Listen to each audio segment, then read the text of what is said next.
The further are the events in history, the harder is to evaluate them, especially if artificially created veiling for many years hid lots of circumstances that influenced people who lived in that period. More than 100 years ago, in Russia, such a powerful shock took place that later led to the change not only the political system, but also the way our state developed, as well as the change of the philosophy of the society. Unfortunately, Russia in the beginning of the 20th century only seemed like a godly place, but indeed in all its social classes apostasy from God took place. Among noble and educated people, Christianity was considered to be peasants' faith. Libertinism, cynicism, nihilism and atheism flew to the head of our upper society.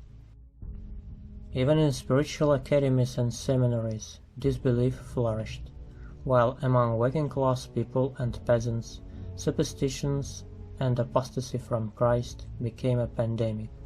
In addition, firstly like an uncontrolled stream, the representatives of abroad sects started to leak into our country, poisoning the spiritual life of the society that was going to perish. After the revolution, Russia left out of the Great War in a shameful way. The Civil War started, and the man rose up against his brother, while the western spangles that had been seeded one day flourished on the Russian land in all their squalor. For the Russian Orthodox Church and the spiritual life of people, the post-revolutionary period also had one more peculiarity. During the preparation of the confiscation of church property, Bolshevik leaders quickly decided to mobilize the clergymen that were loyal to the authorities and by their efforts create a marionette-like church departments both in the center and all around.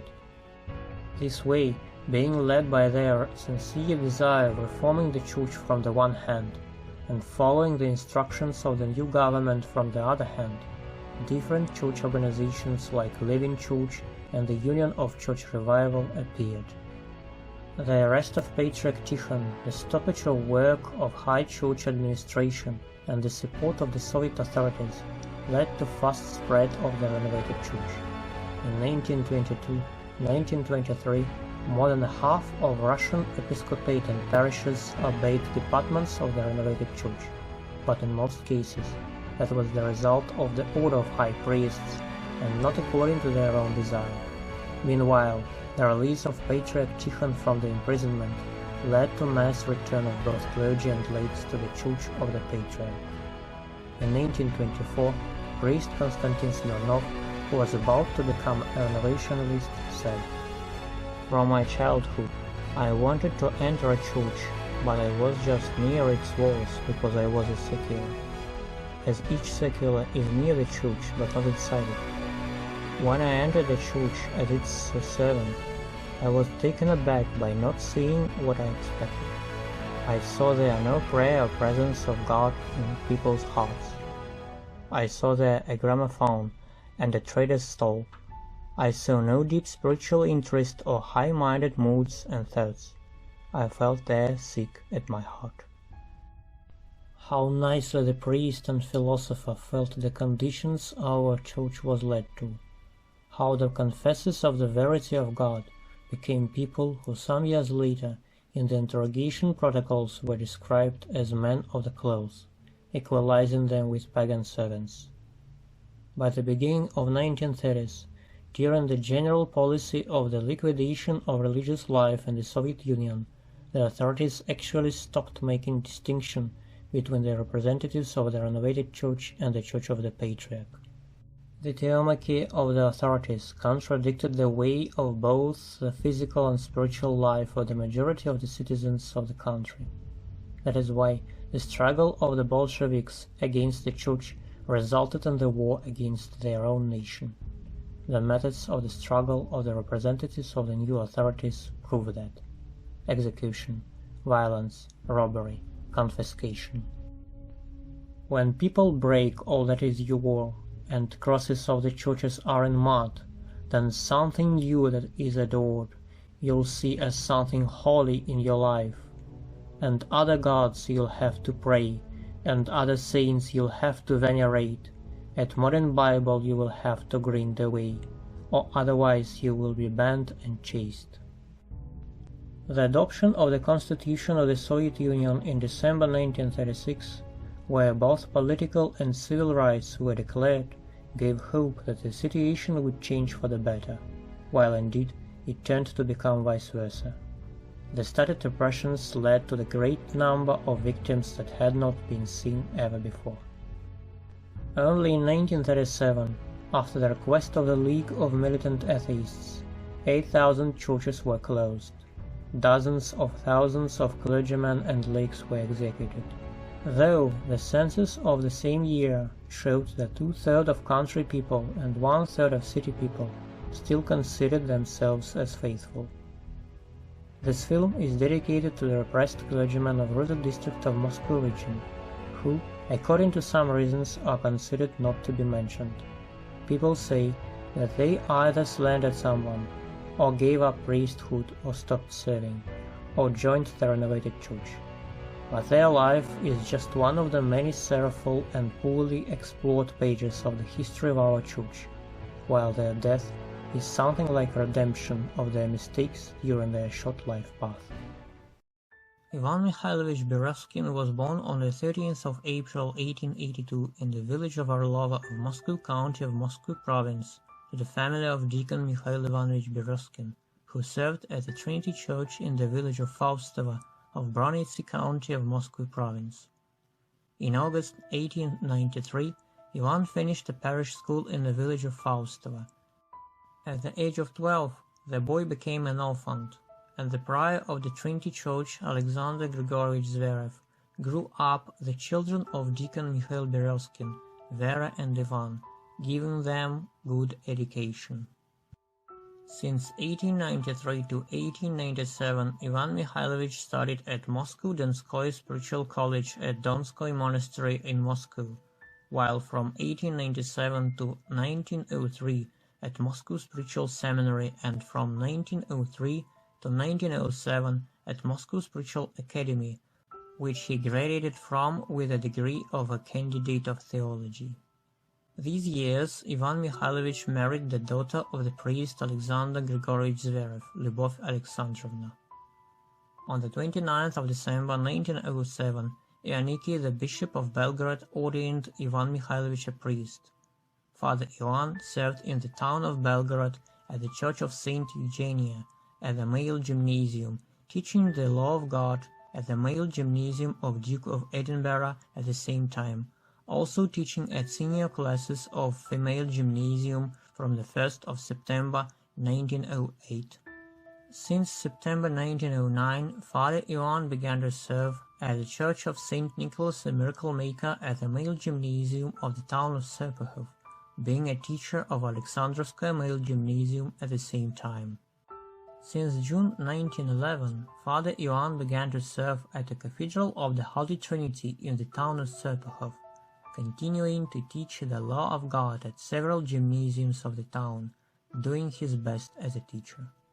He taught at both Nikolaevskaya and Pshenichkina female gymnasiums.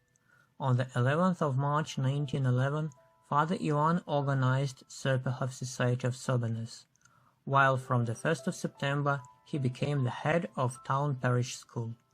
On the 1st of May 1912, the priest was awarded with a waistcloth. On the 21st of February, with a bronze medal in memory of the 300th anniversary of Romanov dynasty. From the 4th of October the same year, priest Ivan Berezkin was elected a county member of the Diocesan College Council. Since January 1914, Father Ivan became the teacher of the law of God at the male gymnasium of the town of Yegorevsk of Moscow Province, and began to serve at the chapel of the gymnasium. Also the priest taught both at male and female gymnasiums of the town of Yegorevsk, and took part in publishing lists "Behold, I stand at the door and knock." Since the 9th of June 1914, the priest was elected a council member of the Brotherhood of Great Martyr George, while on the 21st of July he was awarded with a skufia. During the First World War, since the 9th of October 1914, the Gymnasium Church was assigned to the 139th Moshansk Reserve Infantry Regiment, while Father Ivan became a regiment priest. On the 28th of May 1916, by the decree of the Holy Synod, the priest was appointed to the 80th Reserve Infantry Regiment, while on the 8th of June, for his service in the military department, he was awarded with a Kamilavka. On the 8th of November 1916, Father Ivan Berezkin became the rural dean of the churches and clergy of the 10th Reserve Infantry Brigade. But the revolution took place. In 1918, the position of a teacher of the law of God was given up, and Father Ivan became unemployed, while his family was left without money for a living. They moved to the house of Lyubov Alexandrovna's mother in the village of Faustovo. When they were moving the house, their flat in Yegorevsk was robbed. The authorities began to persecute the church. Father Ivan was left out of his parish, while his family was starving.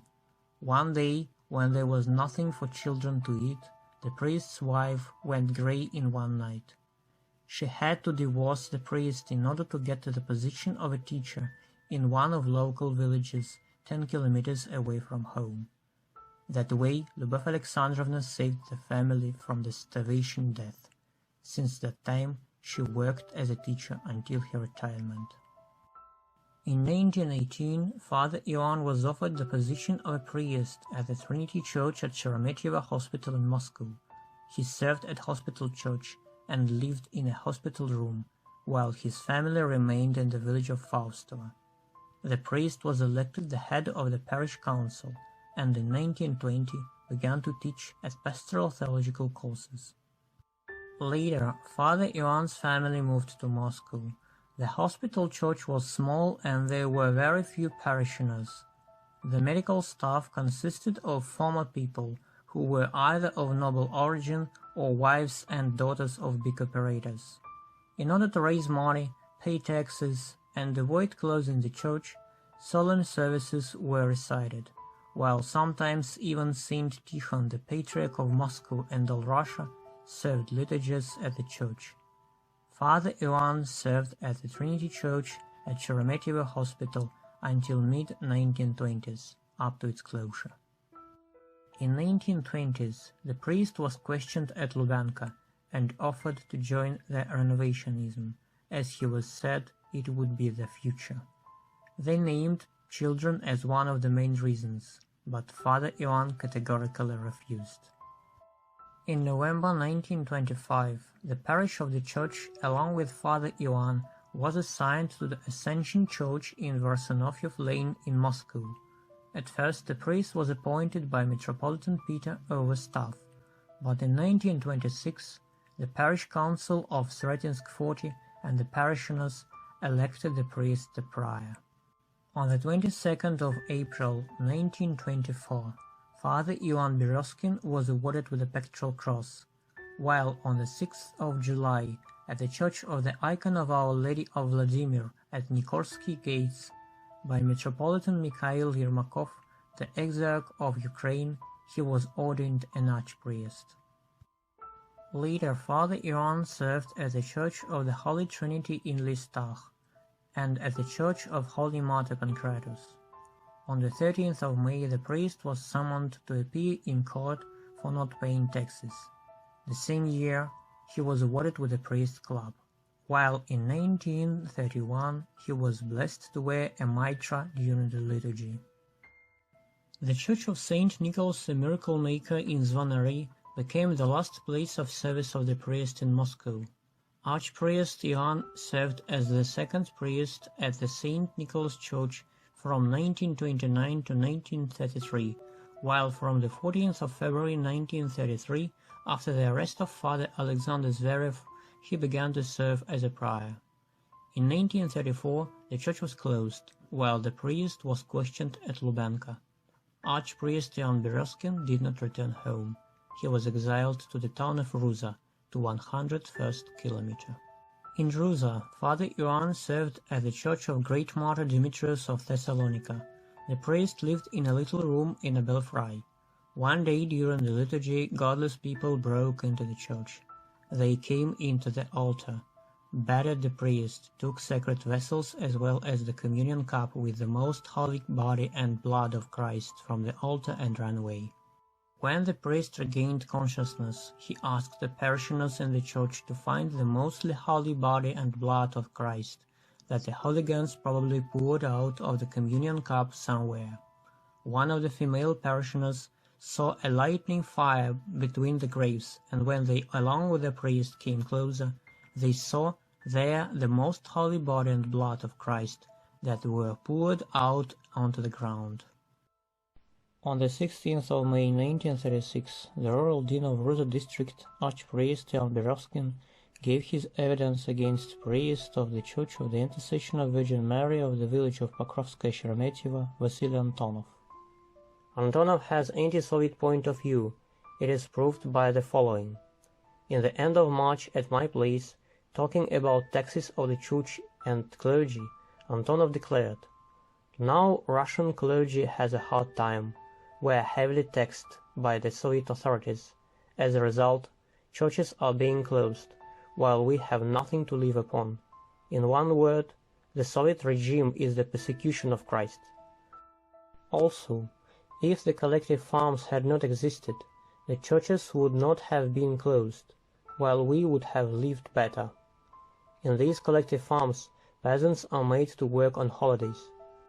Moreover, Antonov demanded from his parishioners things that are opposite the laws of the Soviet authorities. For example, he did not allow to take Holy Communion people if they were married at a registry. All these facts were told to me as a rural dean by some of his parishioners who came to me with complaints in the end of February 1936.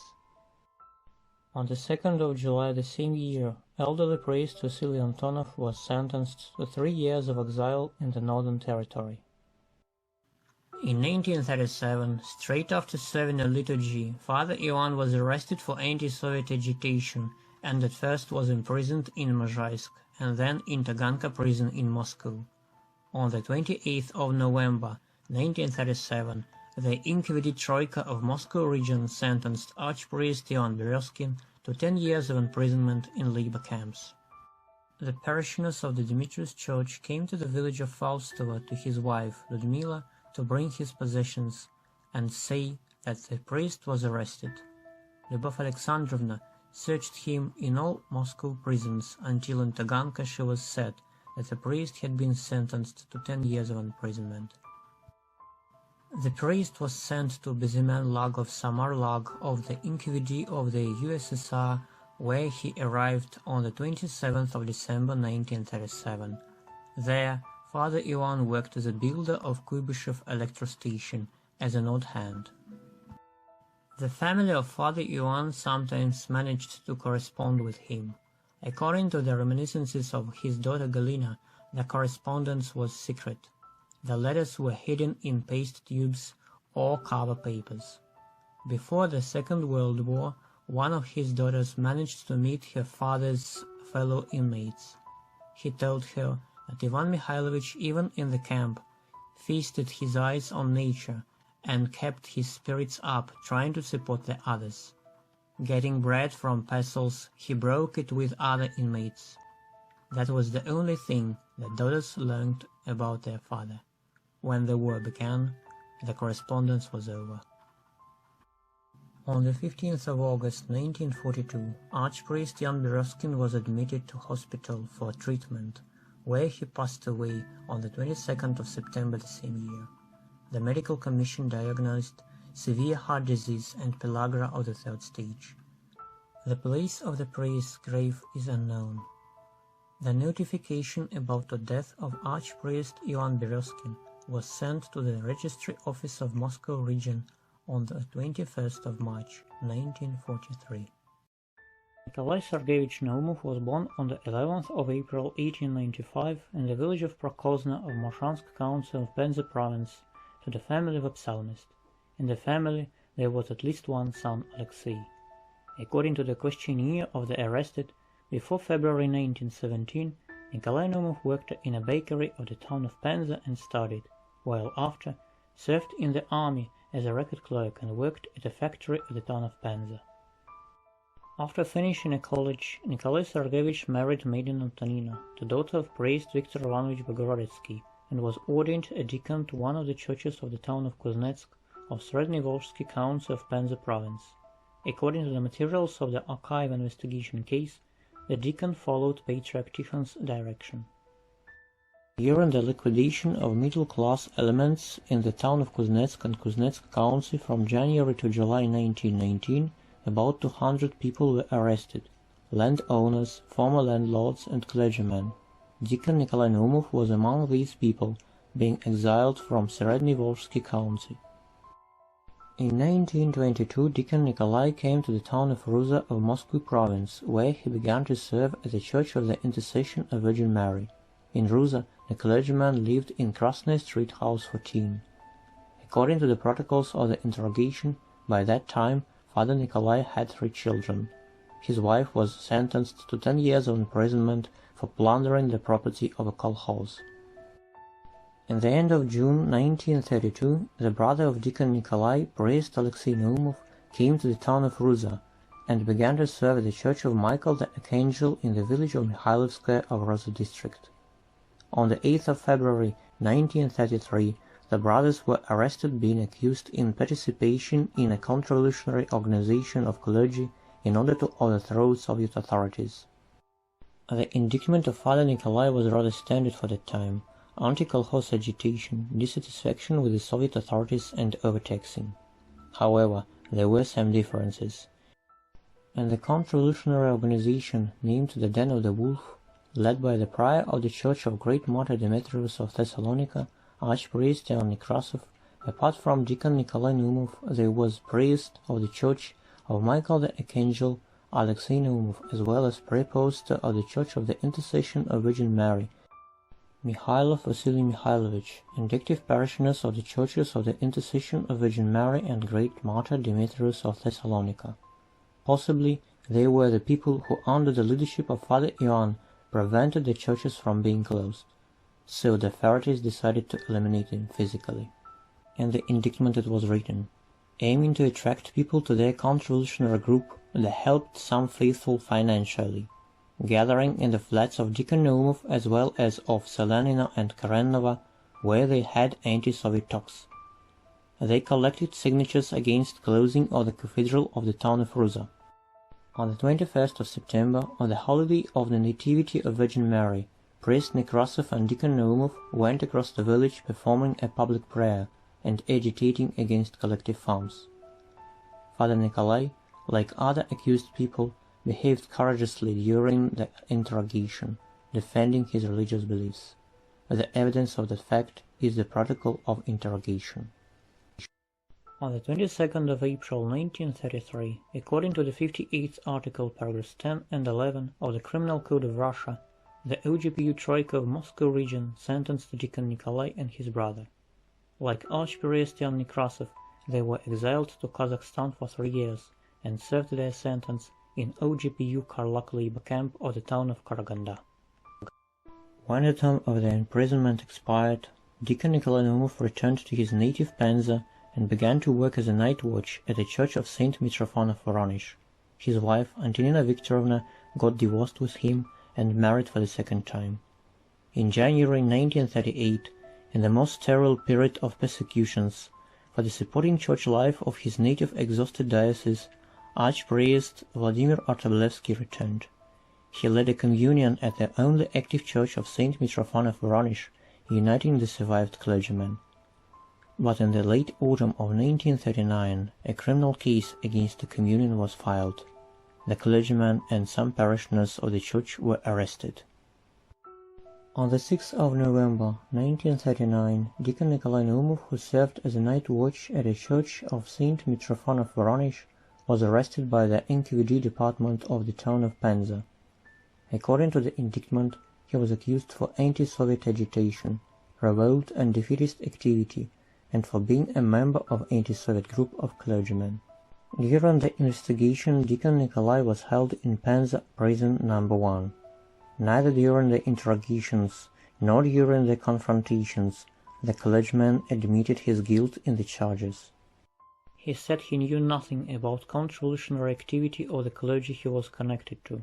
Moreover, during a confrontation with a person who had slandered him, Father Nikolai called him the betrayer of the Church. On the 16th of January 1940, the case of Deacon Nikolai Naumov was reviewed. The indictment, according to the 58th article, paragraph 12 of the Criminal Code of Russia, for not denouncing and hiding the anti-Soviet activity that was known by him and led by Onikov and others in his presence.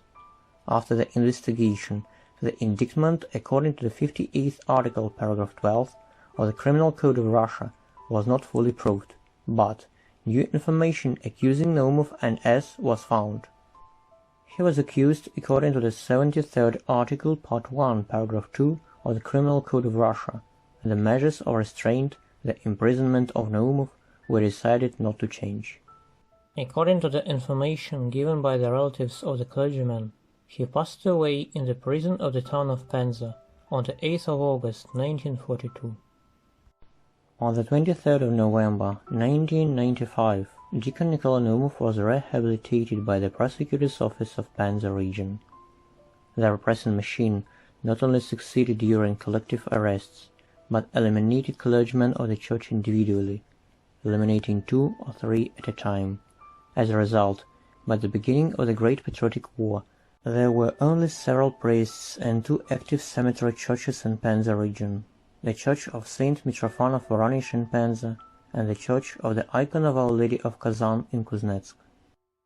And only words of our Lord Jesus Christ open us the mystery how the Russian Orthodox Church could eventually be saved and revive up to its current conditions.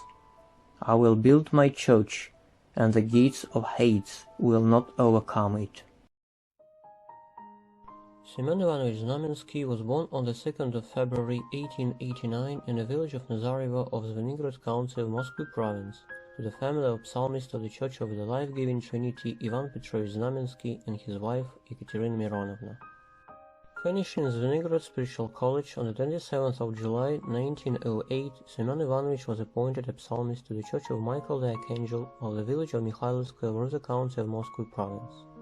Since the 2nd of November 1909, Semyon Znamensky served as a psalmist at the Church of the Nativity of Virgin Mary in the village of Vasilyevskoye of Ruza County. Then, on the 17th of August 1911, he was transferred to the village of Alexino of the same county. There, at the Church of the Intercession of Virgin Mary, he served for more than 20 years. In 1911, psalmist Semyon Znamensky married Anna, the daughter of the sexton of the Intercession Church in the village of Alexina, Yakim Grigorievich Kudravtsev. On the 23rd of October 1913, son Nikolai was born to their family, while in January 1916, son Victor. Later, children Mikhail, Alexander and Vasily were born. According to the clergy register of the Intercession Church in 1916, it was mentioned that psalmist Semyon Znamensky was blessed to wear a stecharion and was a regent of a church choir. By 1920, Semyon Znamensky was ordained a deacon to the Church of the Intercession of Virgin Mary in the village of Alexino. On the 9th of May 1930, one of the informers of OGPU reported to the officer that in the village of Alexina there was a strong group of clergy. As a result, the events of the Soviet authorities were hardly organized. The group consisted of 50-year-old Pope Konstantin Nekrasov, who returned from the exile for his anti-Soviet agitation and lived in the village of Alexina for 3 or 4 years, 40-year-old sexton Znamensky Semyon Ivanovich, 55-year-old Pope's widow Alexandra Ivanovna Rozanova, 40-year-old nun from Bordino Monastery of Mozhaisk Praskovia Romanovna Zhukova, who was of local origin, nun Anna Osipova from Dubrov Monastery, and 70-year-old church prayer pastor Semyon Dmitrievich Griznov, who was a prosperous farmer. On the 20th of August 1930, the OGPU officers arrested Archpriest Konstantin Nekrasov and nun Praskovia Zhukova. Father Semyon probably avoided repressions. 2.5 years later, on the 9th of February 1933, priest Sevel Chumov, deacon Semyon Znamensky, psalmist Alexander Rozanova, and the female peasant Maria Gryznova were arrested. The clergymen of the Intercession Church were accused in creating a counter-revolutionary group of women of clergy origin and traders, and counter-revolutionary agitation using them. The agitation aimed on disrupting political and agricultural events and ruining the kolkhoz. Despite the absence of evidence, the case was sent to the Troika to review. Already on the 8th of April 1933, according to the 58th article, paragraphs 10 and 11 of the Criminal Code of Russia, priest Vsevolod Shumov, deacon Semyon Znamensky, psalmist Alexander Rozanova were sentenced by the OGPU Troika of Moscow region to 3 years of exile in labor camps. Only female peasant Maria Gryznova was released. At the date of his arrest, the family of 44-year-old Father Semyon consisted of his wife Anna Akimovna, 44 years old, and 5 children. There is very little information about the further fate of Semyon Ivanovich Znamensky. According to the information given by his relatives, upon his release, he lived in Taldom or Narofominsk district of Moscow region and passed away after 1950. Alexey Ivanovich Ostromov was born on the 29th of March 1869 in the village of Kuzmino of Serpukhov County of Moscow province, to the family of the prior of the Church of St. Cosmas and Damian, priest Ivan Alexandrov Ostromov, and his wife Maria Pavlova. Later, daughter Alexandra and son Dmitry were born to the Ostromovs. Sons followed their father's footsteps. In 1889, Alexey Ivanovich graduated from Moscow Spiritual Seminary on the 2nd class, and began to work as a teacher at the Transfiguration to Class School, where later his brother Dmitry also worked. In Moscow Church Journal in 1900, outstanding zeal and eagerness of teacher Alexey Ivanovich Ostromov were pointed out. According to the interrogation protocols, Alexey Ivanovich taught up to 1917. Being ordained a priest, Alexey Ostromov was arrested in 1921 for teaching the law of God and sentenced to 2 years of imprisonment. In 1924, the clergyman was released and then served at different churches of Moscow. For some time, Father Alexei worked at school, gave private lessons, including the law of God. Among his students there was the daughter of priest Mikhail Polsky, after her father was exiled. In Moscow, priest Alexey Ostromov lived on Preobrazhenskaya Square, house 11, housing 15, flat 12. After the declaration of Metropolitan Sergius Strogorodski was issued, on the 14th of April 1932, Father Alexey Ostromov was arrested, being involved in the case of Moscow branch of the Truly Orthodox Church. On the 7th of July of the same year, as the member of Church Monarchic Counter-Revolutionary Organization Truly Orthodox Church, according to the 58th article, paragraphs 10 and 11 of the Criminal Code of Russia, by a special meeting of the OGPU of Moscow region, the priest was sentenced to 3 years of exile, being attached to the certain place of living and being forbidden to live in 12 cities. Father Alexei was exiled to Ural region. Upon his return from the exile in 1936, priest Alexey Ostromov, along with his sister Alexandra Rozanova, came to the village of Abakomovo of Veria district of Moscow region and began to serve at the church of Saint Alexander Nevsky, helping archpriest Konstantin Nekrasov, who also recently came back from the exile. On the 30th of August 1937, the brother of priest Alexey Ostromov, the prior of the church of Nicholas the Miracle Maker in the village of Fedosyena of Kuntsevo district of Moscow region, archpriest Dmitry, was executed on Butovo firing range area. Since September 1937, Father Alexei began to serve as a lector, along with another priest, Sergius Smorodin.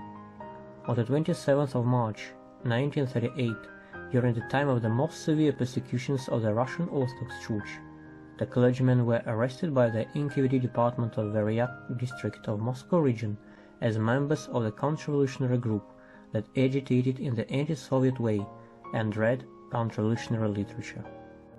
In the materials of the case, it was pointed out that after the Holy Communion, Father Alexei told the parishioners, "You need to go to church for confession and receiving communion because churches are being closed, until there are priests, while soon there may be no priests at all."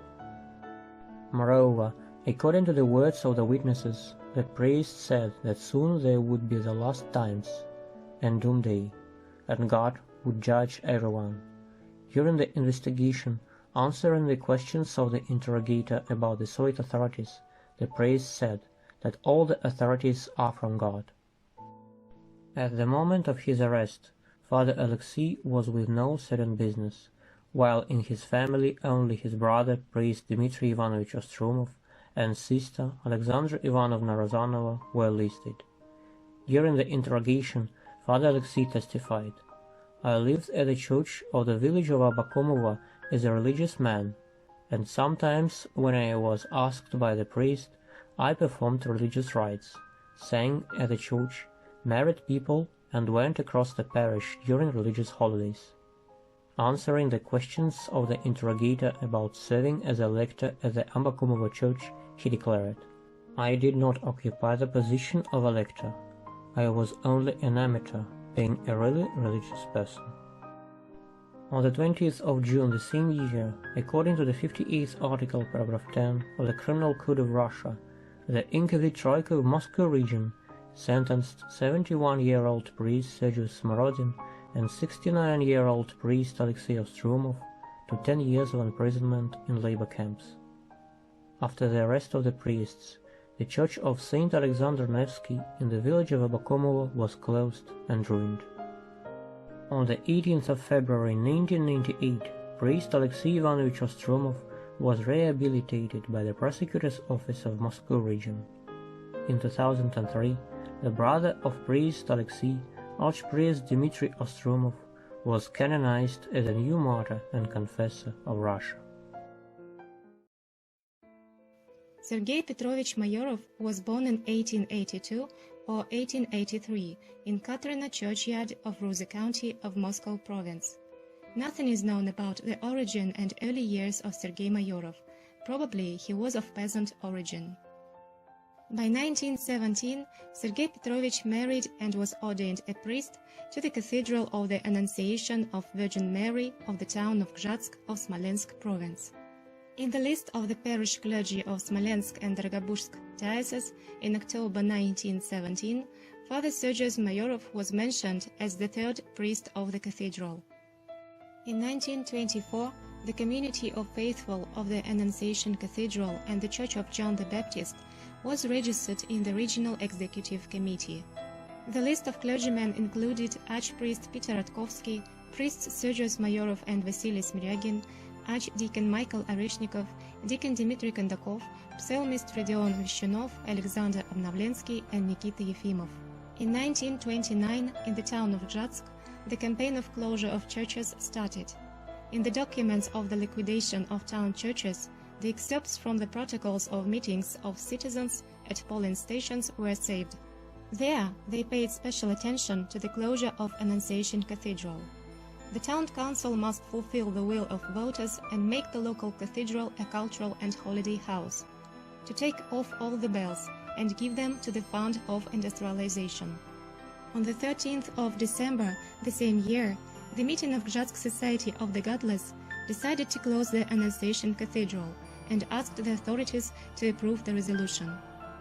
On the 19th of December, the meeting of parishioners of the Annunciation Cathedral asked the town council to leave the faithful the graveyard church of John the Baptist, while the cathedral with all the churches on its territory to be occupied. In the beginning of 1930, the administrative department of the town of Vyazma, without a permission of the Smolensk Regional Executive Committee, closed the Annunciation Cathedral. In March, the crosses, the tops and the bells were taken away from the church. After the faithful complained about the illegal closure of the church to the Russian Central Executive Committee, the correspondence between the local and regional authorities about the liquidation of the cathedral started. It ended in the end of 1930 with the decree of the Executive Committee of Western Region that approved the closure of the church. In the cathedral, a sound cinema was made. The Church of John the Baptist continued to work. Priest Sergei Mayorov had to move to the Church of St. Nicholas the Miracle Maker in the village of Vyrubovo of Gzhatsk district of Moscow region. Here, the priest was not bound to serve for long. Already on the 18th of June 1930, according to the case of priest Pavel Pavlovich Nevsky, he was arrested along with deacon of the Church of St. Nicholas, Michael Ivanovich Spiridonov. In total, more than 20 people were involved in the case. The majority of them were either clergymen or monks. On the 3rd of September the same year, according to the 58th article, paragraphs 10 and 11 of the Criminal Code of Russia, the OGPU Troika of Western Region sentenced the clergyman of the Church of St. Nicholas the Miracle Maker to 5 years of imprisonment in concentration camps. Upon his release, priest Sergiy Mayorov returned to Gzhatsk district, but probably wasn't able to find any place to serve, as the majority of local churches were closed in 1930. By 1937, the priest began to work as a watch at a scout base of Gzhatsk Trade Department. However, already on the 19th of July 1937, priest Sergiy Mayorov was arrested by the NKVD department of Gzhatsk district, and on the 5th of September of the same year, according to the 58th article, paragraph 10 of the Criminal Code of Russia, by the NKVD Troika of Western Region, was sentenced to 10 years of labor camps. The further fate of the priest, written down as a watch at a scout base of Gzhatsk Trade Department, is unknown. Fyodor Semyonovich Semyonov was born on the 16th of February 1882 in the village of Uglin of Oreshki township of Ruza county of Moscow province, to the family of peasant Simeon Fedotov and his wife Mavra Kosmina.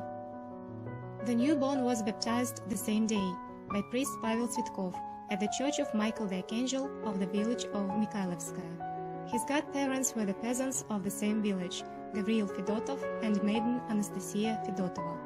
Despite his origin, Fyodor Semyonovich managed to enter Volokolamsk Spiritual College that he finished in 1898.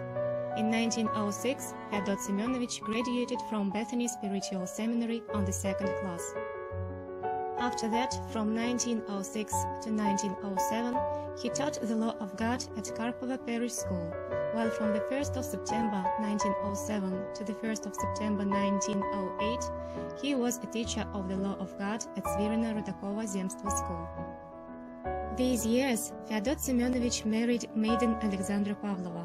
On the 24th of November 1909, daughter Ekaterina was born to the Semyonovs, while on the 7th of March 1914, son Nikolai. From the 1st of September 1908 to the 1st of March 1914, Fyodor Semyonovich was a teacher at Ivoilova Zemstvo School, while on the 30th of December 1913, he was appointed a priest at the Church of the Icon of Our Lady of Smolensk in the village of Gorbovo, being ordained on the 16th of February 1914. From the 1st of May 1914, Father Fyodor worked as a teacher of the law of God at both Gorbova and Panova schools. At Panova school, the priest's wife, Alexandra Pavlovna, also worked. On the 28th of February 1933, according to the 61st article of the Criminal Code of Russia, Father Fyodor was arrested by the OGPU department of Ruza district, being accused in participation in the Kulaks group, as well as anti-Soviet agitation, sabotage and stealing of bread. However, on the 28th of May the same year, the case was closed and the priest was released.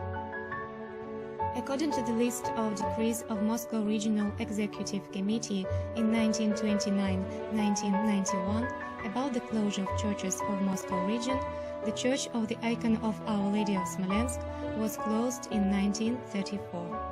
According to some sources, Father Fyodor gave up priesthood and began to work as a watch at a water power station Glubokaya Ozero that was located near the village of Gorbovo.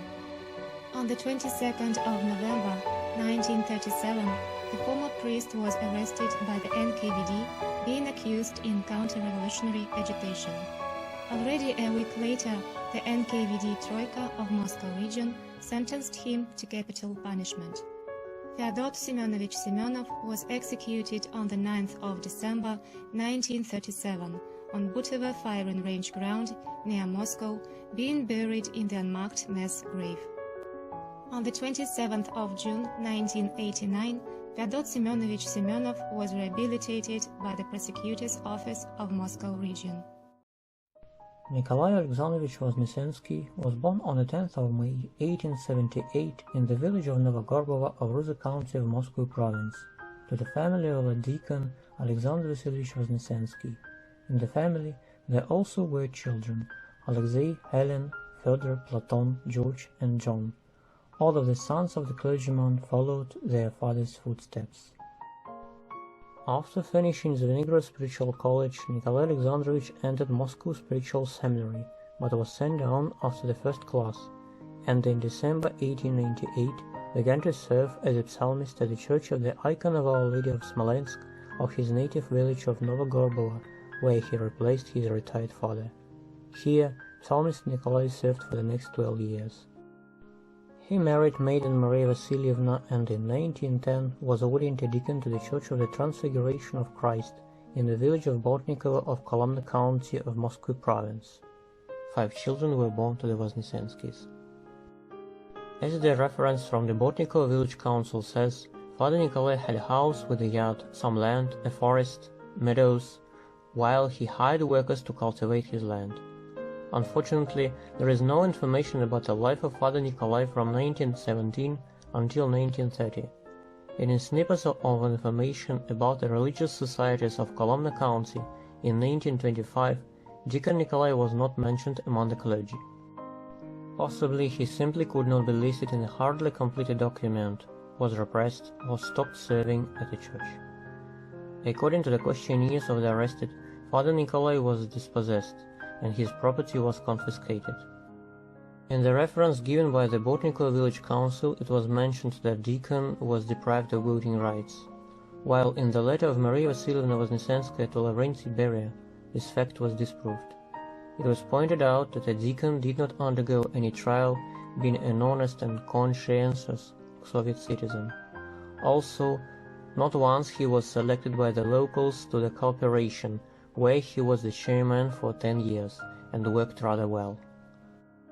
On the 26th of December 1932, he left the position of a deacon, filed an application both to the executive committee of Malynino district and to the editorial office of Bezbozhnik newspaper, and there are documents by order of Stalin's constitution. He was exempt from taxes as an elderly person. However, in the reference given by the Bortnikovo village council in October 1937, Father Nikolai was mentioned as the deacon of the Bortnikovo church. Moreover, when someone wanted to break the church fence in order to remelt it into cast iron, he, along with other clergymen and priest Sergei Sorlov, did not let to break the fence, gathering lots of faithful people, agitating for the church. In another letter of the priest's wife to the military prosecutor, dated the 1st of June 1956, it was pointed out that the family consisted of 10 people with only one person who works. So, naturally, it was hard for him to support such a family. That is why my husband also worked as an accountant at a local village society of consumers, carrying products from the base that was 20 kilometers away from the village to a local shop. He had both to load and unload himself. The major source of livelihood was the land that we cultivated by our own means, as there was no money to pay to hired workers. By 1937, all children left our house. During the period of the most severe persecutions of the Russian Orthodox Church, the clergy of the Transfiguration Church of the village of Bortnikovo of Malynino district were repressed. On the 18th of January 1938, the prior of the church, priest Sergius Andreevich Orlov, was arrested. In the materials of the archive investigation case of Deacon Nikolai Voznesensky, there is the declassified document dated the 14th of January the same year, where it was written: "We return the arrest reference of Voznesensky Nikolai Alexandrovich as not authorized, because firstly, he is elderly, secondly, there is not enough information proving his counter-revolutionary activity. That is why you need to work it out, finding out his connection with clergymen, and collect the real facts of anti-Soviet agitation. Having all these, you are able to make a request about his arrest." Less than a month was enough for the offices of the local NKVD department to find false evidence, Already on the 12th of February for anti-Soviet agitation, Deacon Nikolai Voznesensky was arrested and put behind bars in Kashira prison. During the arrest, nothing was found. And all people are guilty in their opinion. In the materials of the archive investigation case of Father Nikolai, the following statements were mentioned. There are so severe persecutions of the Orthodox faith. In addition, our high priests have made mistakes. So we will hardly survive. We will be eliminated anyway. If it is not allowed according to the constitution, they will do it stealthily. They say one thing, but do another. And all people are guilty in their opinion. Already a week later, the Inquiry Troika of Moscow region sentenced Father Nikolai to capital punishment. On the 26th of February 1938, Deacon Nikolai Voznesensky was executed on Butovo firing range ground near Moscow and buried in an unmarked mass grave. The Transfiguration Church was closed and plundered. The frescoes, floors and domes were ruined. Old marble and granite gravestones were used as foundations in the houses of local people. For a long time, the family of Father Nikolai knew nothing about how the mundane life path of the deacon ended. In the letters to the authorities, his wife Maria wrote that her husband was sentenced to 10 years of imprisonment in labor camps. Expressing hope that the case would be reviewed while the clergyman would be rehabilitated. Possibly, all that was written by Maria Vasilyevna Voznesenskaya about the abdication of Deacon Nikolai was false, and was done in order the elderly clergyman to be released. Also, there is a possibility that a contradiction of the materials of the case and the letters of Mother Maria are connected with the fact that the members of the deacon's family were afraid of persecutions during the period when any link with the representatives of the clergy was a crime, while mentioning about the repressed relatives could have led to a dismissal from work or even an execution. On the 31st of January 1958, Deacon Nikolai Voznesensky was rehabilitated by the prosecutor's office of Moscow region.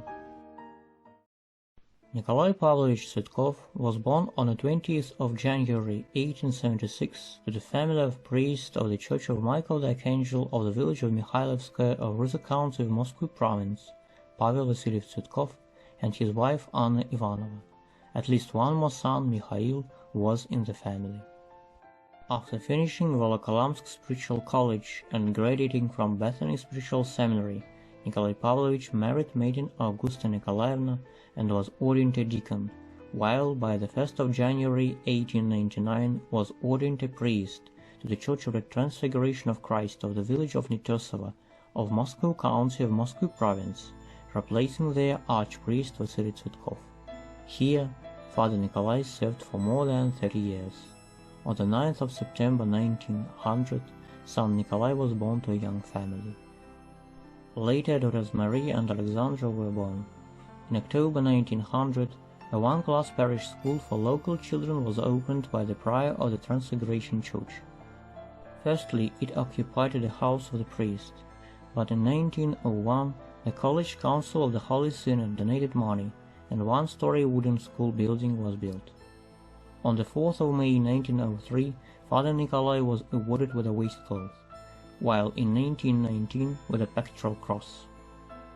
On the 9th of May 1922, during the confiscation of church property, more than 13 kilos of golden and silver liturgical vessels were taken from the Church of the Transfiguration of Christ of the village of Nitersovo of Moscow County of Moscow Province. Despite hard times, Father Nikolai continued to serve at the Transfiguration Church until the 26th of January 1930. As the clergyman pointed out later, he gave up service, but he did not give up priesthood. Shortly afterwards, on the 18th of February 1930, priest Nikolai Tsytkov, who lived in the village of Radumle of Solnechnogorsk district, was arrested by the OGPU, according to the well-known 58th article, paragraph 10, of the Criminal Code of Russia.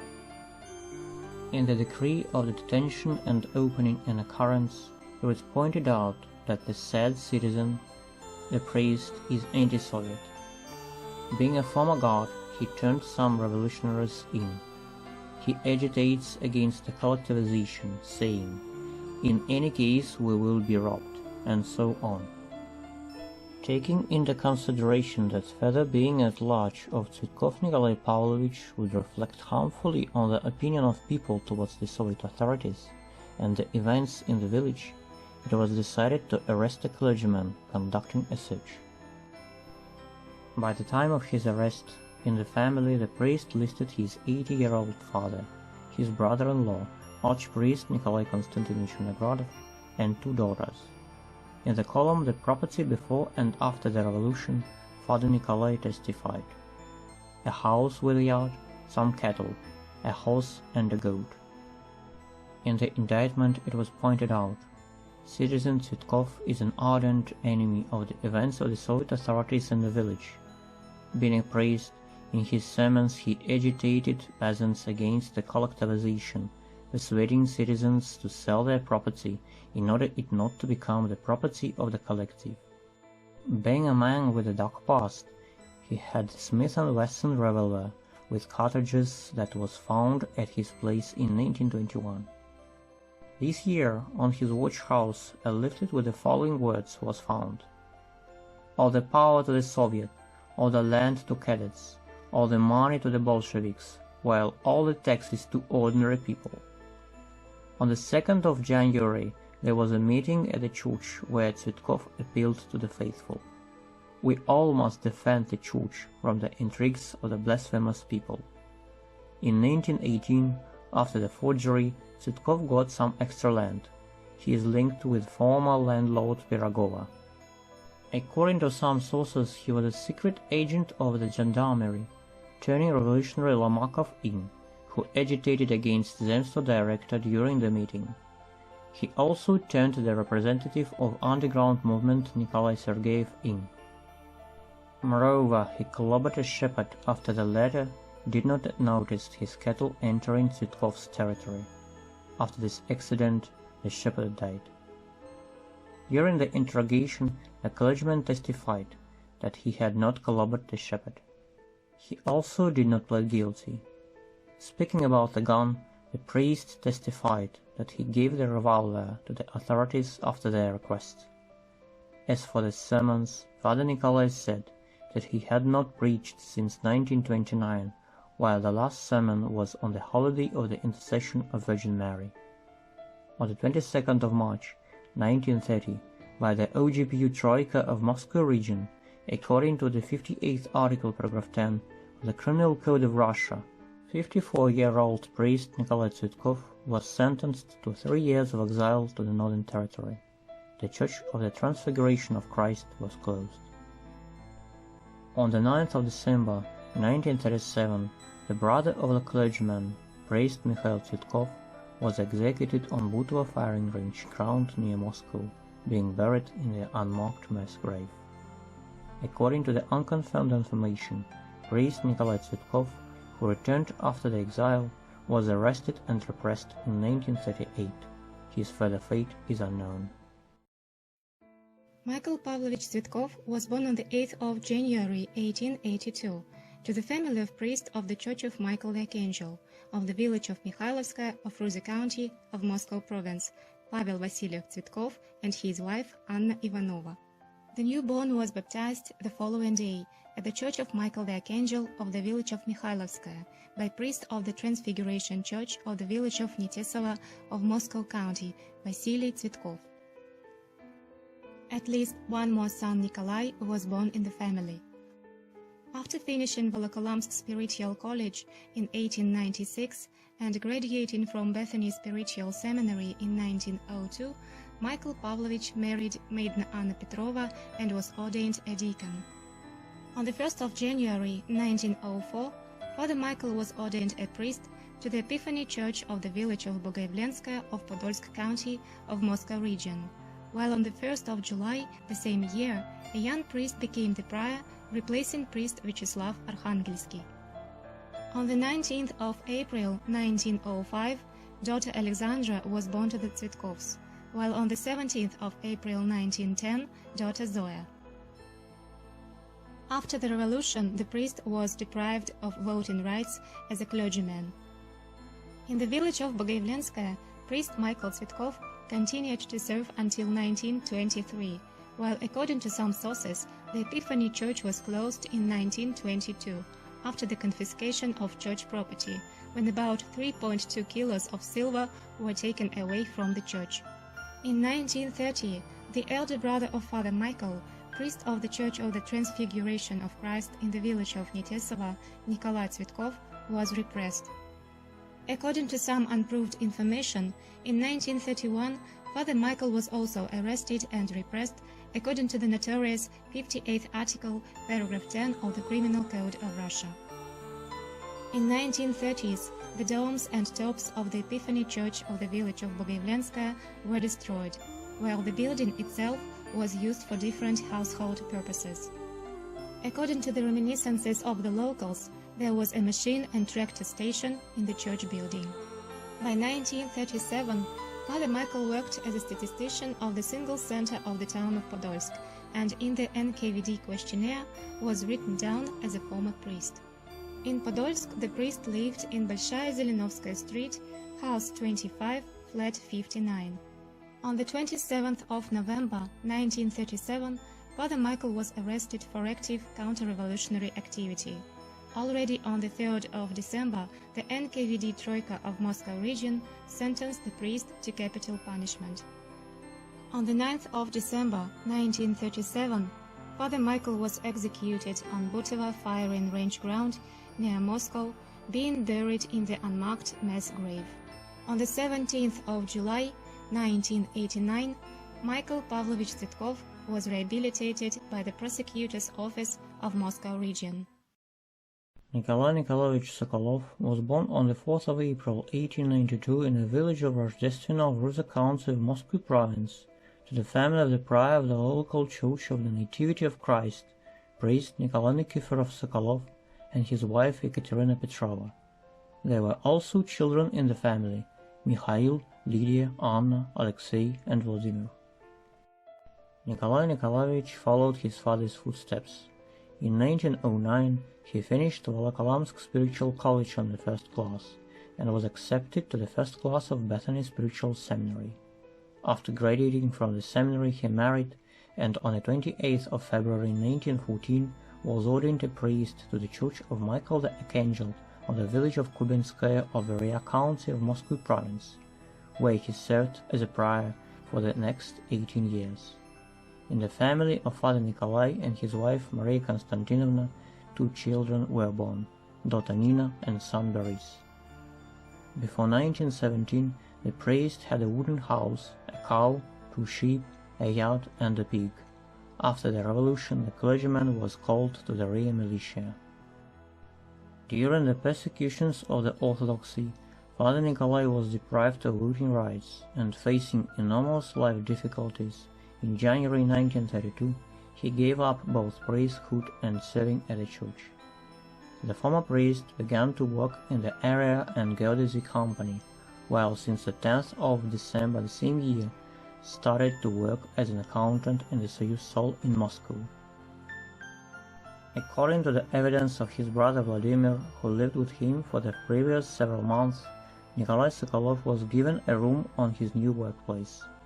The wife of the former priest worked at the General Post Office on Mysnitskaya Street and lived in Moscow, on Ryazanskaya Street, house 4, flat 5.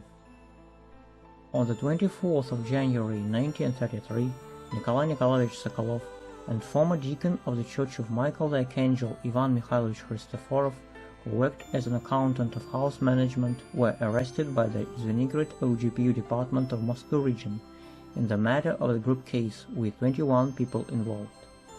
At the moment of the arrest, the family of Nikolai Sokolov consisted of his wife, Shlyapnikova Maria Konstantinovna, aged 34, worked as an accountant in Moscow, daughter Nina Nikolaevna, aged 18, worked in Moscow, and son Boris, aged 12, studied. As for the property, a wooden house with a yacht were mentioned. During the interrogation, the former priest testified, "Giving up serving at the church, I haven't given up communication with the religious group. I often visited them while they visited me. Mayorov, Christoforov, Shlemin, Anastasov, Vlasov. Moreover, we gathered together in the house of former trader Zuev, where usually all former Kubenka traders and kulaks gathered. I plead guilty that among the people I communicated with, I cultivated anti-Soviet gossips on the issues of the party policy, like supply difficulties, for example. Indeed, some peasants appealed to me with dissatisfaction and complaints about hard life and unbearable taxes, while I shared their opinion. I don't know where the counter-revolutionary leaflet that was found at my place comes from. I didn't write it, but I think that it was left by somebody from the active people of our group. In the indictment it was pointed out, Sokolov Nikolai Nikolaevich, born in 1889, non-party, born in Novopetrovsky district of Moscow region, former priest, deprived of voting rights, Russian, USSR citizen, married, has no criminal record, educated, is accused, according to the 58th article paragraph 11 of the Criminal Code of Russia, of having anti-Soviet point of view. In the village of Kubenka organized and led counter-revolutionary kulak group that systematically worked in the counter-revolutionary way, aiming the disruption of all the events of the party and Soviet authorities, both in the village and in the military units of the Red Army. The interrogation was rather short. Already on the 20th of February 1933, according to the 58th article paragraph 10 of the Criminal Code of Russia by the OGPU Troika of Moscow region, former clergymen of the Church of Michael the Archangel were sentenced to 10 years of labor camps. The further fate of Nikolai Nikolaevich Sokolov and Ivan Mikhailovich Christoforov is unknown. Peter Alexeyevich Dobronravov was born on the 15th of August 1881 in the village of Ivoilova of Ruza County of Moscow Province to the family of a sexton of a local church of the Resurrection of Christ, Alexey Mikhailovich Dobronravov, and his wife Evdokia Mikhailovna. The newborn child was baptized the following day by the prior of the Resurrection Church, priest Vladimir Dobrolubov. After finishing a spiritual college, Peter Dobronravov entered Moscow Spiritual Seminary that he graduated from in 1905 on the second class. Those years, Peter Alexeyevich married Maiden Anna Ivanovna and on the 14th of February 1907 was appointed a priest to the Church of St. Nicholas the Miracle Maker in the village of Nikola-Dol of Maloyaroslavets County of Kaluga Province. But on the 4th of March the same year, Peter Dobronravov was ordained a priest to the Church of the Domitian of Virgin Mary in the village of Vislyeva of Kaluga County of the same province, replacing priest Joseph Vinogradov, who had passed away. At the Domitian Church there was a parish college, while at the nearby village of Ladygina there was one-class Zemstva school. Children Vyacheslav, Lydia and Olga were born to the family of the priest. On the 15th of October 1909, Father Peter was appointed a prior to the Church of St. Nicholas the Miracle Maker in the village of Nikolskaya Polivanova of Kaluga Province, replacing Father Peter Smirensky, who had been appointed to another parish. On the 31st of March 1914, by George, the Bishop of Kaluga and Borovsk, the prior of the St. Nicholas Church, priest Peter Dobronravov, was awarded with a waistcloth. According to the memory book of Kaluga Province in 1916, Father Peter was the chairman of the Polivanova Parish trusteeship. On the 30th of October 1918, son Michael was born to the Dobronravovs. At this very moment, there is very little information about the life of the priest after the revolution. The church in the village of Nikolskaya of Maloyaroslavets district was closed in 1937, and Father Peter Dobronravov had to move to the town of Kaluga.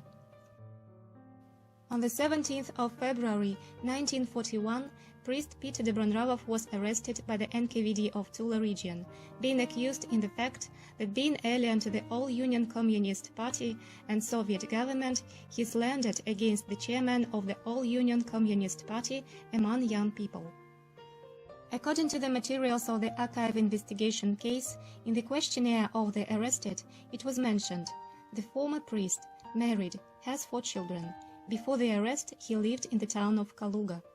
By the decree of Crime Investigation Committee of Tula Regional Court, dated the 17th of May the same year, and the decree of the Supreme Court of Soviet Russia, dated the 9th of June of the same year, according to the 58th article, paragraph 10, part 1 of the Criminal Code of Russia, Dobronravov Peter Alexeyevich was sentenced to 10 years of imprisonment in labor camps and 5 years of suppression of civil rights.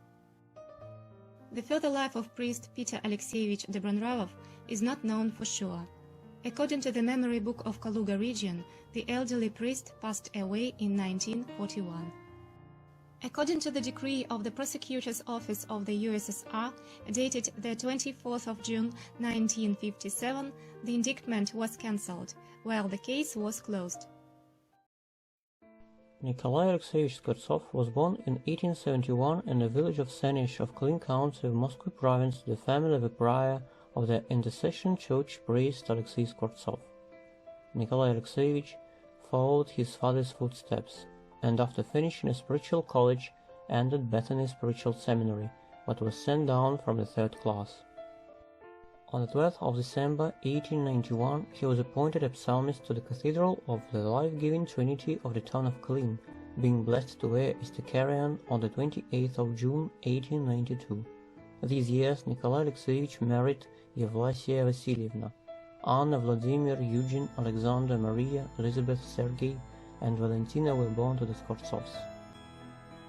On the basis of the order of the Union of the Brotherhood of Saint Kirill and Methodius, Psalmist Nikolai Skvortsov worked for free as a teacher at a parish school of the Trinity Cathedral from the 5th of October 1894 to the 2nd of November 1898.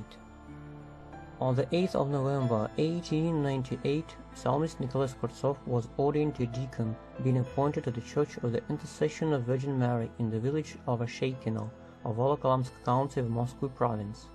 Being invited by the Zemstvo Board of Volokholamsk, Father Nikolai was the teacher of the Law of God at Zemstvo School of the village of Asheykino during 1904-1905 school year. On the 4th of November 1905, Deacon Nikolai was ordained a priest, being appointed to the Church of the Resurrection of Christ in the village of Ivoilovo of Ruza County of Moscow Province. Father Nikolai also was in charge of Shiloh Parish School from the 9th of January 1906, and from 19th of May to the 5th of June 1908 was a teacher of the Law of God at Ivoilovo Primary School. Also, from 1906 he was a member of the Brotherhood of St. Mary Magdalene and the assistant of the head of the Brotherhood of the Intercession of Virgin Mary since the 13th of March 1910. Priest Nikolai Skvortsov was appointed a teacher of the Law of God at Ivoilovo Zemstvo School since the 17th of September 1915, while since the 1st of July 1916 he was the head of parish tutorship. After the revolution, on the 18th of February 1918, the members of the parish council of the Church of the Resurrection of Christ in the village of Ivoilovo were urgently invited by the prior to discuss the following questions: about the attitude of the Bolshevik government towards the Church and Orthodox faith, about teaching of the law of God at schools, about church property. The following resolution was adopted. Despite the government of People's Commissars by their decree separated the church from the state against the will of the nation, all faithful people of the village of Ivoilovo have not separated themselves from the Orthodox Church and still consider themselves as its loyal children, thinking that all the citizens must and have to defend the Orthodox faith and the Church, if they want salvation both for themselves and their closest. Basing on the advice of all the parishioners, the members of the parish council declared: in all schools of the parish, in Ivoilovo, Shilovo, and Nemirovo townships, to study and to teach the law of God as before, as it a compulsory subject. Church property of a local church is a common parish property, and nobody has rights either to take it away or confiscate, while if there are such attempts, a priest at once must warn all the parish with an alarm bell in order faithful people to defend their parish property. On the 10th of May 1922, the priest and his daughter Eugene, who worked as a teacher, were arrested according to the case of the confiscation of church property. The investigation of the group case Moscow process on the confiscation of church property, the second part, the 22nd of December, was finished in November-December 1922 and submitted to the court of Moscow Revolutionary Tribunal. Father Nikolai, as well as 32 other clergymen and 86 laics, were accused in the distribution of the proclamation of Patriarch Tikhon. That was an appeal to mass and open confrontation of decrees of all Russian Central Executive Committee and so on. From the indictment. Being a member of the organization called the Orthodox Hierarchy, Skvortsov had a preliminary agreement with others, with all their efforts aimed to prevent the decree of the All-Russian Central Executive Committee about the confiscation of church property to the Fund of Helping the Starving, dated on the 26th of February 1922, and its instruction coming to life, and entered the crime communion that was organized by high priest and led by former Patriarch Tikhon.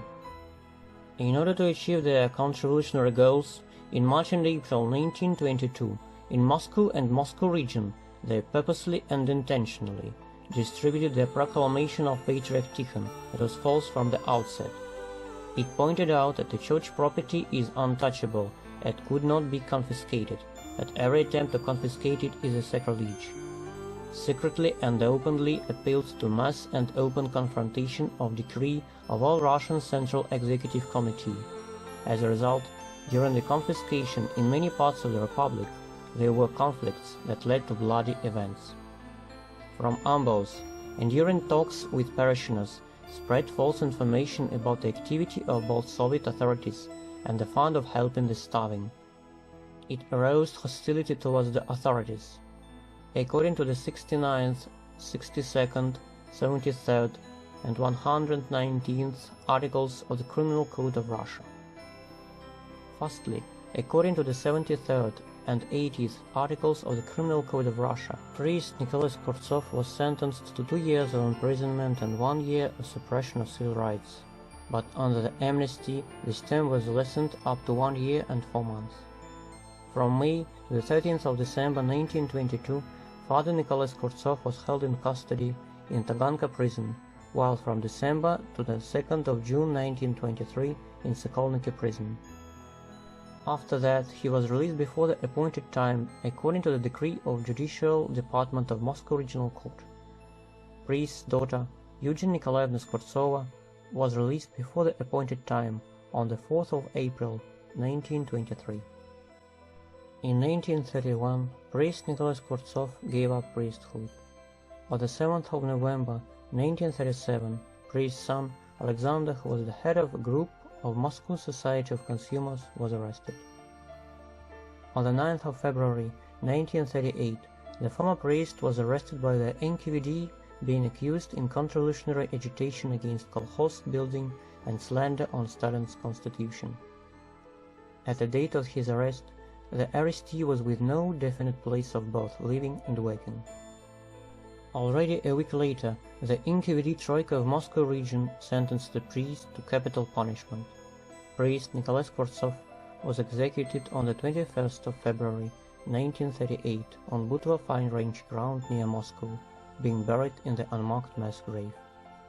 Less than 3 months later, on the 17th of May 1938, here his son Alexander Nikolaevich Skvortsov was executed too. In July 1989, Nikolai Alexeyevich Skvortsov was rehabilitated by the prosecutor's office of Moscow region. Nikolai Nikolaevich Laskin was born on the 25th of January 1890 in the village of Semenovskaya Otrada of Serpukhov County of Moscow Province, to the family of psalmists of the Church of the Demission of Virgin Mary, Nikolai Sergeyevich Laskin and his wife Elizabeth Alexeyeva. The newborn was baptized on the third day by the prior of the Domitian Church, priest Alexander Seryevsky, who also became the godfather. According to the materials of the archive investigation case, Nikolai Nikolaevich got primary education and finished just 4 classes of school. After finishing Moscow Diocesan College of Icon Painting in February 1910, Nikolai Nikolaevich was appointed a psalmist to the Church of St. Sergius of Radonezh in the village of Mogutovo of Podolsk County of Moscow Province. On the 1st of June 1911, psalmist Nikolai Laskin married maiden Claudia, the daughter of deacon of the Domitian Church of the village of Brzezova of Ruza County, Michael Krylov. On the 20th of September 1915, son Sergei was born to the Laskins, while on the 22nd of September 1917, another son that was also named Sergei. On the 20th of January 1920, son Seraphim was born. On the 29th of January 1922, son Eugene, while in 1929, son Anatoly.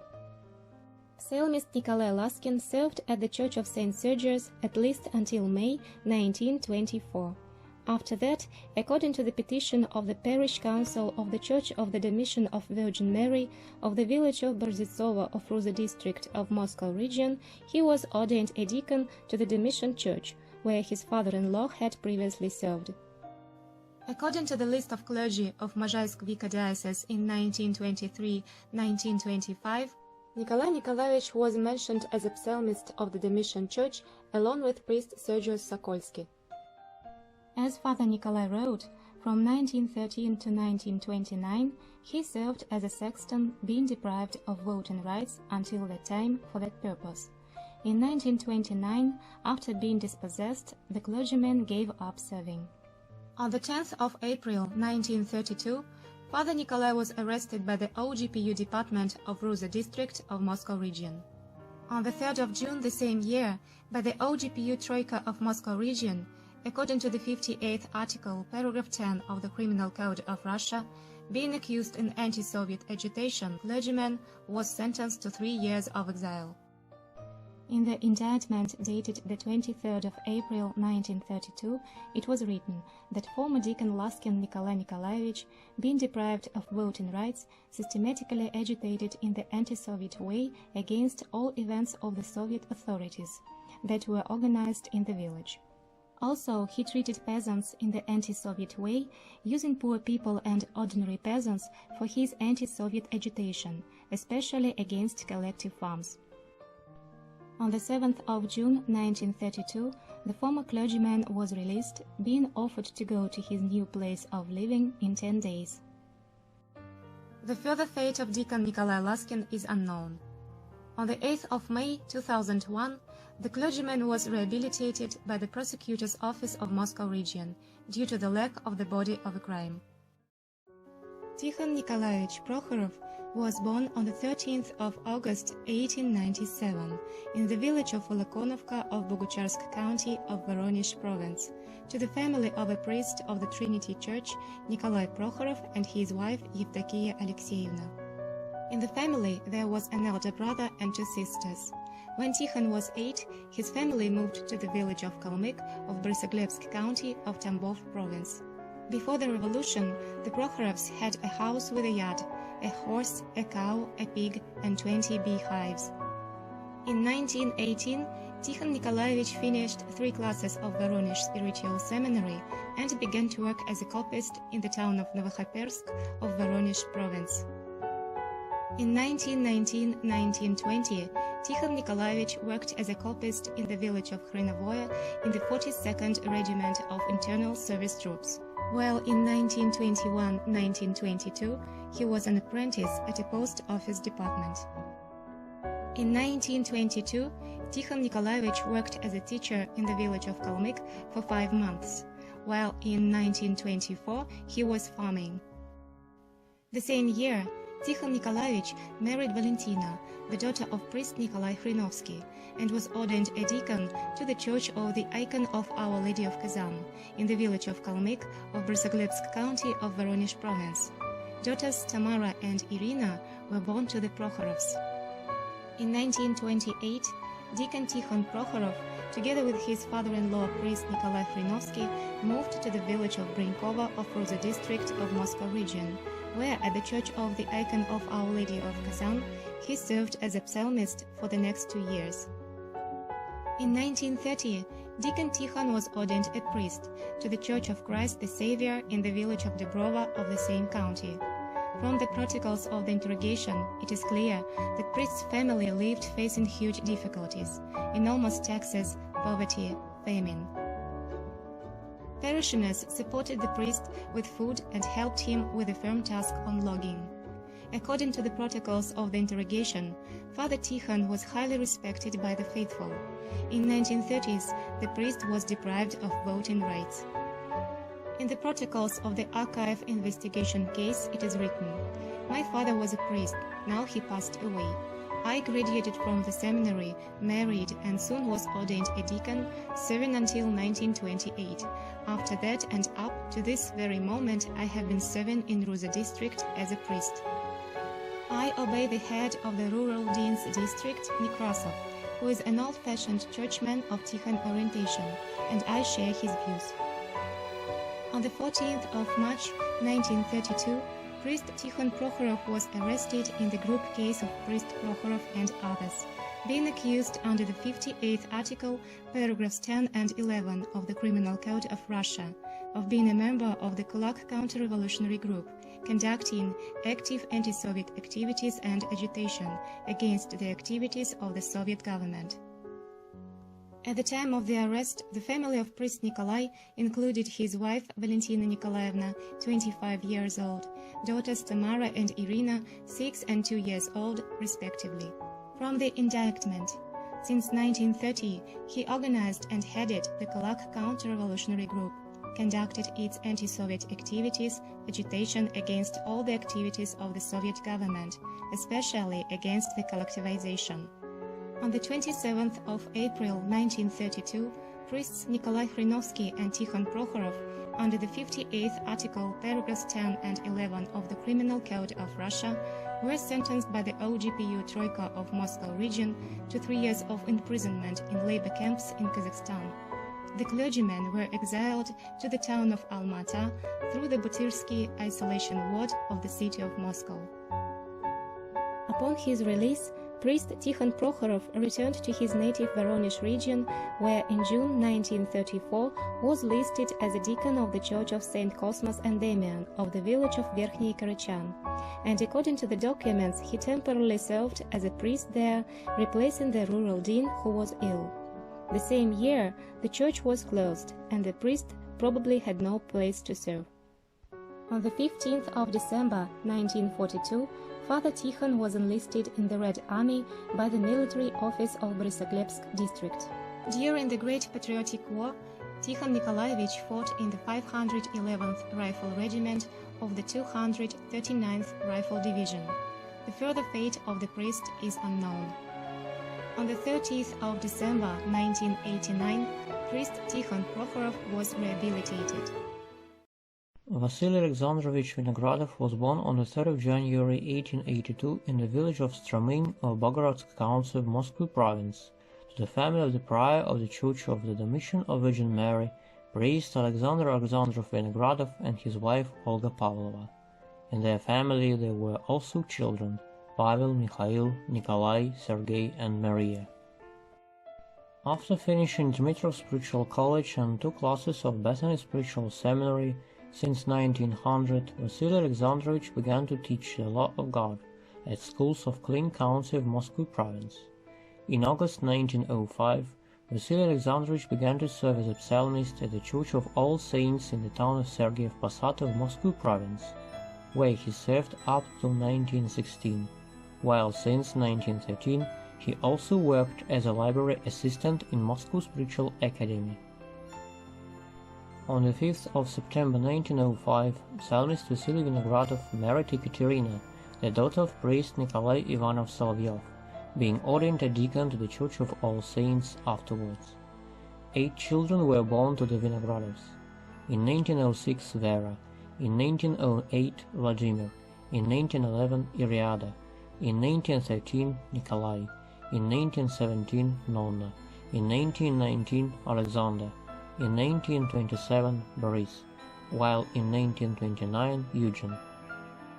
In early 1916, Deacon Vasily was ordained a priest to the Church of the Life-Giving Trinity of Georgievsky Churchyard of Ruza County, filling the free position of a priest, while since August 1917, Father Vasily began to serve at the Church of John the Baptist in the village of Sherina of Ruza County of Moscow Province, also teaching the law of God at a local parish school.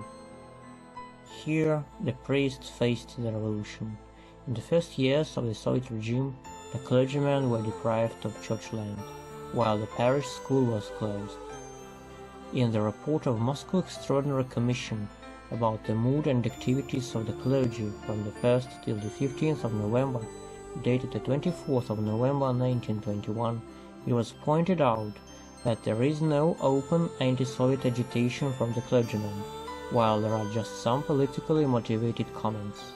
For example, in Ruza County, priest Vinogradov, during the meeting of parents and pupils, said, "Comrades, we all voted for the list of Bolsheviks, and now we got what we asked for. We were promised to have free education, but now they refused." In spring of 1922, church property of the Church of John the Baptist was confiscated. In 1925, peasants of the village of Asherina and nearby villages organized a religious communion that was given a church, a small chapel, a watch house, and a barn by the authorities. The family of the priest had hard times. They survived thanks to their farming household, but even despite poverty, Father Vasily helped all the needed. In 1930, priest Vasily Vinogradov was summoned for interrogation to Moscow, where he was arrested for the first time. The priest was imprisoned for 2 months. In 1931, the household of Father Vasily was confiscated, while a year later the authorities confiscated the house of the priest and the village of Asherina. As a result, the clergyman had to earn a living and began to work as a stableman in the industrial complex Krasnaya Ruza.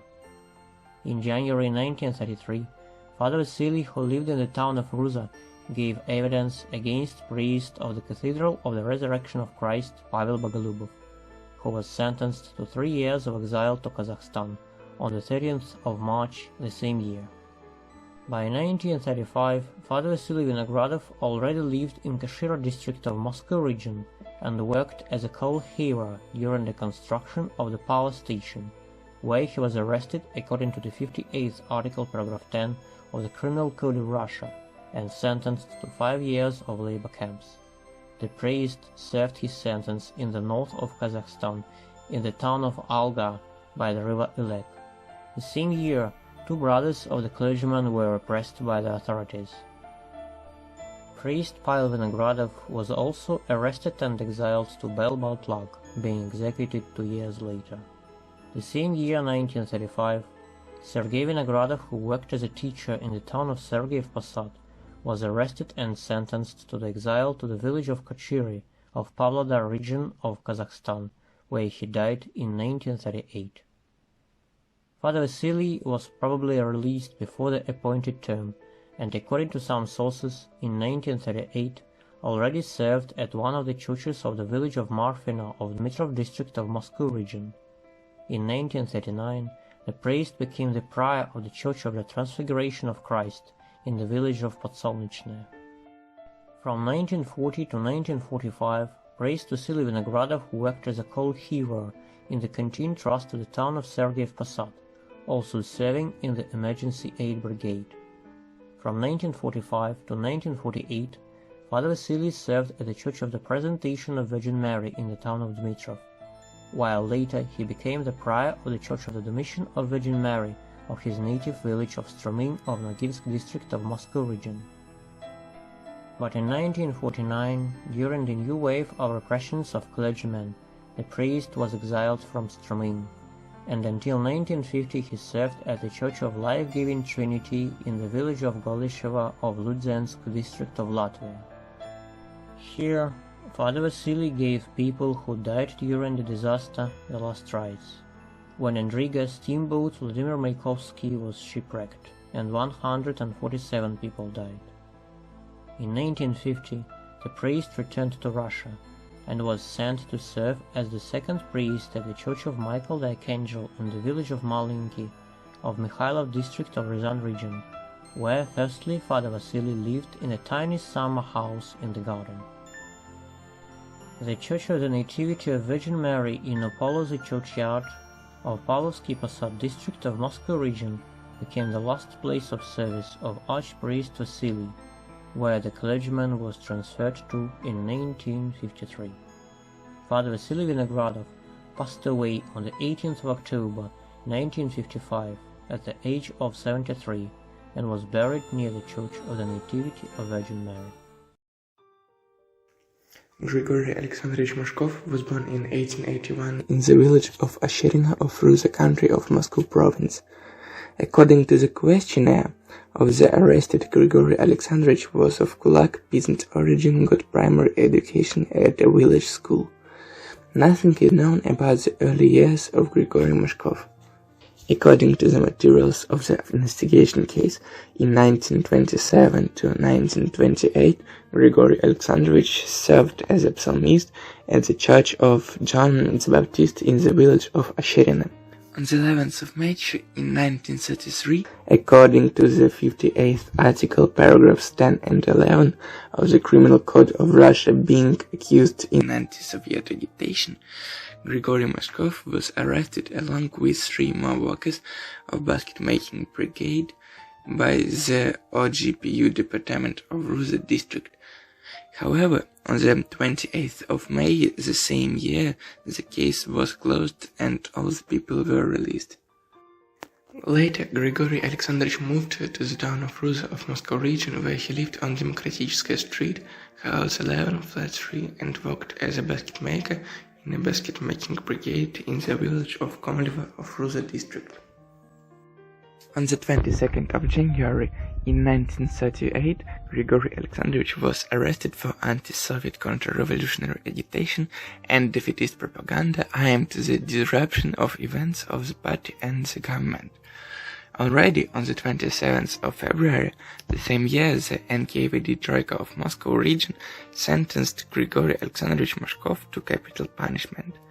Grigory Alexandrovich was executed on the 7th of May in 1938 on Butovo Range area, where he was buried.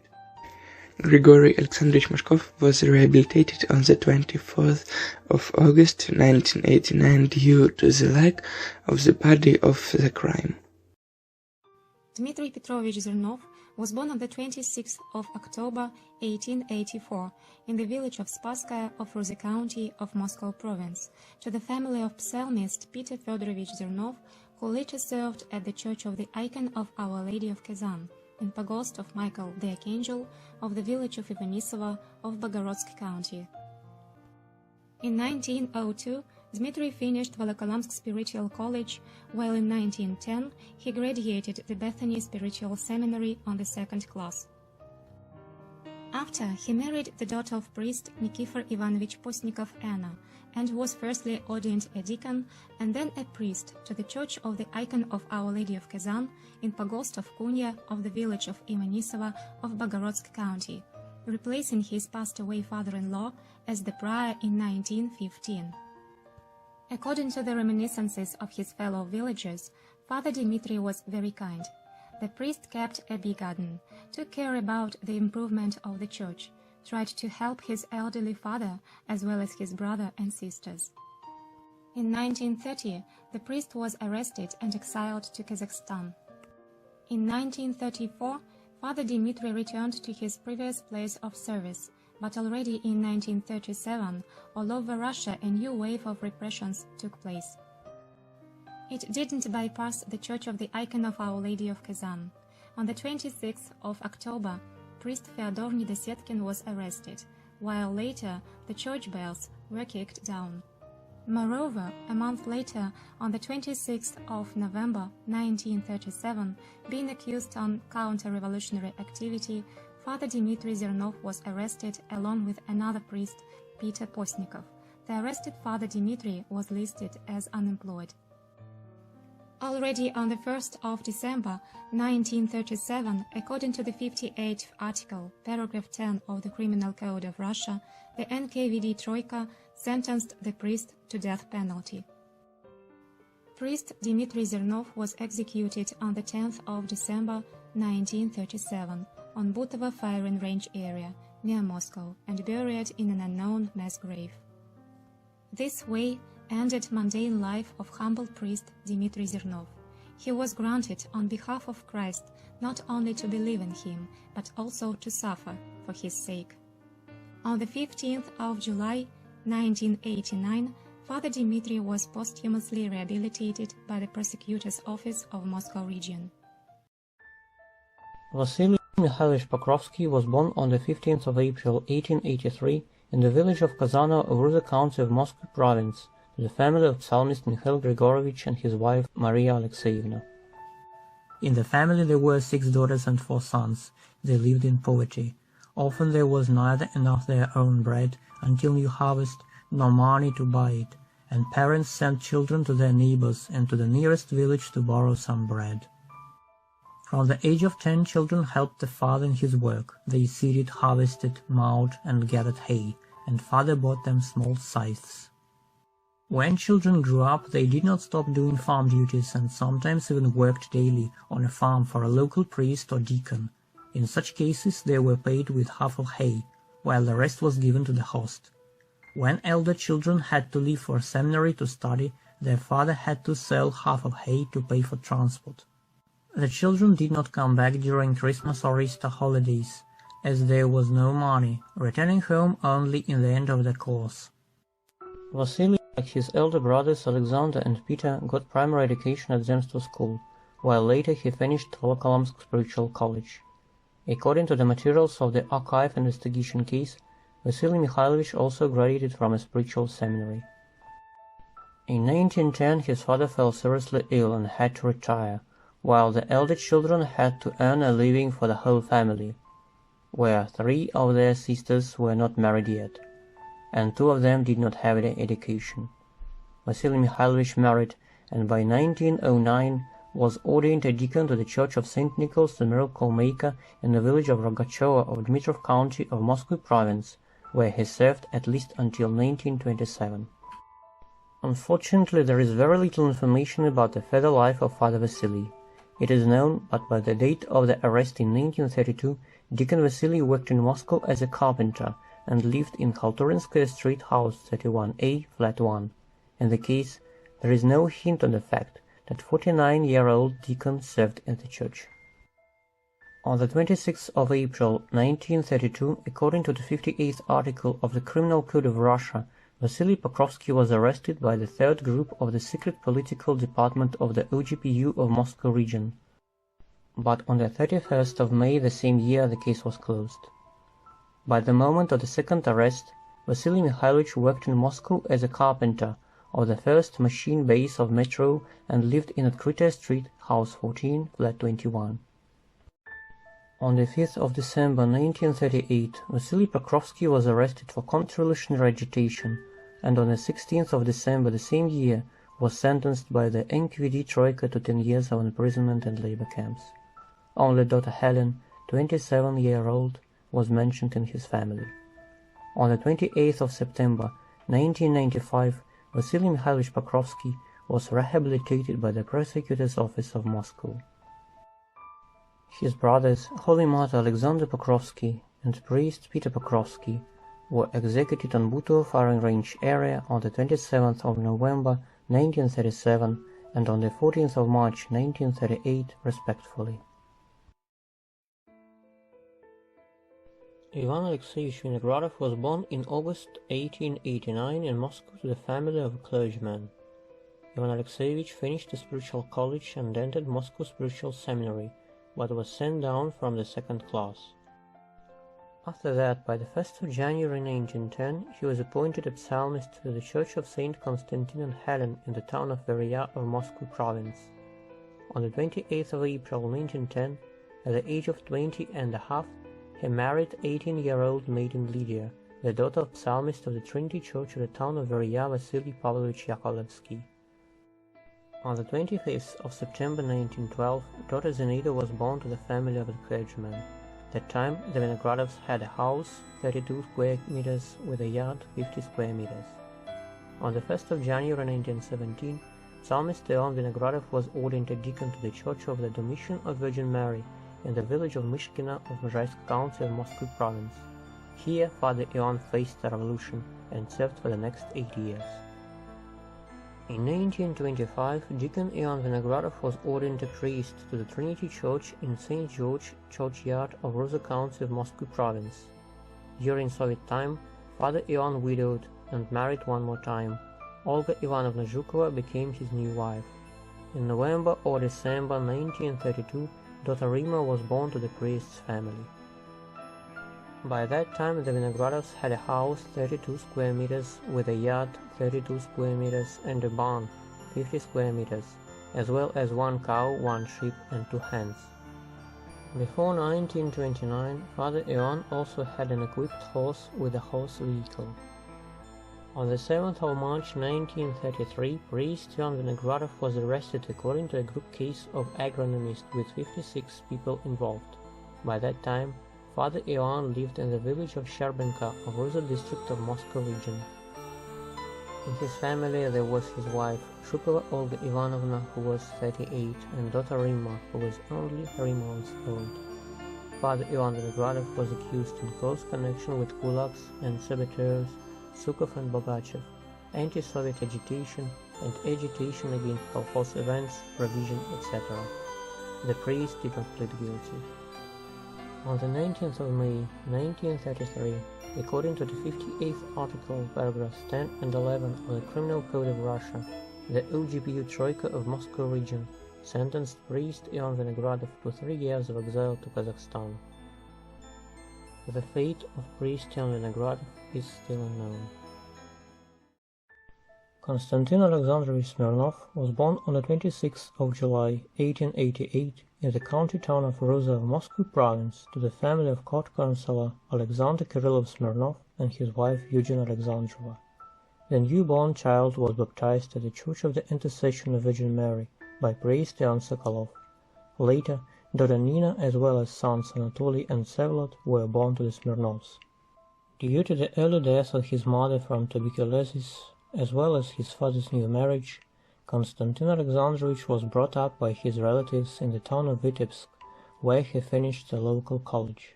Later, Konstantin Smirnov entered Historical and Philological Faculty of the University of Kharkov, that he graduated from in 1914.